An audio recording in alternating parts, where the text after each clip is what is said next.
Now here in the studio we have Jaime Carias to talk more about all of the changes that are going on around USC.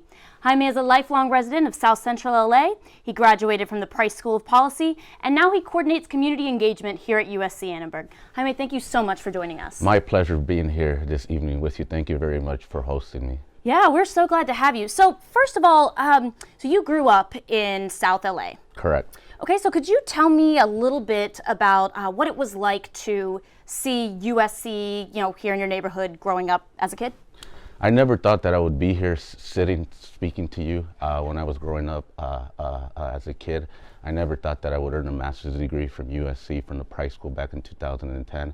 I never thought that my life would turn out to be what it is today. Why? Because my story begins with my parents. They immigrated to this country from a small Central America country called Guatemala. And they came here with a dream, like many immigrants come to the United States to pursue a dream. They came here for a dream for a better life for themselves, but most importantly for a better life for their children.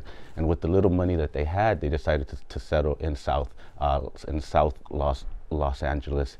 And as a kid growing up in the 1990s, the 1992 Rodney King riots, I still remember South LA on fire. I still remember the community looting. I still remember the National Guard on my block when martial law was declared. And it was very interesting doing that, right? And as a kid growing up in South LA, my mom has forever worked as a housekeeper. She's actually working in Beverly Hills right now as we speak at one of the most luxurious beauty salons. My dad, for 35 years, worked day and night through sweat and tears, daytime as an auto mechanic and nighttime as a bread baker, until a couple of years ago he had a horrific accident at work where he lost his finger and a machine took his finger. And growing up, my parents always would tell me that school would pay off for me. And ironically, we had one of the best universities in the world in our backyard that we could walk to, that we could ride bicycles to. And my dad, how he kept us out of gangs was that he created the South LA soccer team that we played at Compton City College. And we would come to Exposition Park and practice here. And sometimes our soccer balls would cross over to the USC campus. And my mom would bring me to this campus. I still remember vividly as a small child with black trash bags to collect cans during the summertime and during my days off during football games. I remember having, as a young boy, coming with my mom with a black trash bag and sticking my hands in these trash cans here on this campus, getting the cans out the plastics, sometimes dumping soda out and whatever was in there and putting them in these bags. And at that moment, I felt ashamed. I felt a sense of embarrassment because I would ask myself, how come I have to do this? But as a kid, I would look around the campus, I would see the faculty, I would see the students, I would see everything that was here, resourcefulness, and I started dreaming. I started dreaming that maybe one day I could come to school here. I started dreaming that maybe one day I could go to college. And I remember asking my mom that I wanted to go to school here. And my mom, like a lot of first generation parents who aren't aware of the educational system here in this country, told me the truth. She said, son, that's great, but we don't have money for you to go to USC. And what I tell parents now is she was telling me the truth. We didn't have the $50,000 that USC charges in tuition. But what my mom didn't know is the programs that this university offers to youth in the community. My mom didn't know about the federal Pell Grants, about FAFSA, about scholarships, even something called loans. And at that time, when your mother tells you that, you go from dreaming to just thinking maybe it is possible. So growing up here, USC has a very special place in my heart because as a kid, I saw this kid growing up and the cans. And then in 2010, I was fortunate enough, in 2008, as an undergraduate student,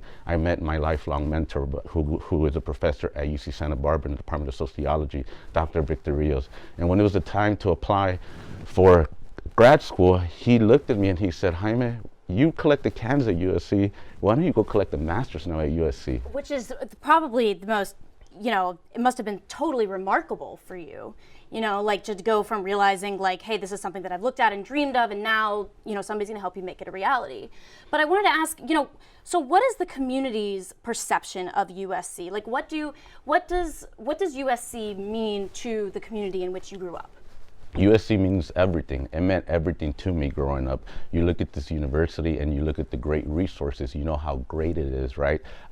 Now as a community engagement coordinator that I go out, I'm able to bring the resources that USC and Annenberg is able to provide to students. But I also understand that other side of the spectrum, right? Because I was that kid looking outside in, and now I'm blessed that I'm in here serving the communities that surround this university. And do you feel like, and I would, if you could give me some positive and some negatives, like the impact that USC has on the community, like how has USC changed the community that you grew up in? Well, crime has definitely declined. It's brought a lot more cleaner streets here. It's brought more business that now, I don't have to drive as far out to be able to do things. And the entire neighborhood is changing for that matter. If you look at homes throughout surrounding the campus, everything is changing slowly. I believe that it's changing for the better and for the good, because how it was maybe 20 years ago in the 1990s, it's a whole lot different today. And that's part in because the university has committed itself into pumping funding and resources and personnel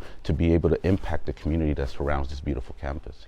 Do you feel like, though, that, for instance, we were talking about the new USC Village that is being built over on the north side of campus, and one of the, there's been a little bit of backlash from the community, so I've heard, especially by way of perhaps like driving up housing prices, driving up. Do you have any experience with that? And as the community engagement coordinator, do you feel like there's anything that we should know or do as a community differently? Like how has that kind of that backlash impacted your position? Yeah. Well, I think what the community feels is that there's been this wall created right between USC and the community, might feel also that wall is dividing, that this is USC territory and that's the neighborhood. The USC will go into the neighborhood, but there's a wall there, right? And for example, for the village, the community probably doesn't feel that they'll be welcome to the village, even though it is an open space, right? So I think once the village opens, USC should do more of an effort to open that village to the community, to invite community members to host, say, community festivals there or resources. So like that, USC is not going anywhere. The community is not going anywhere.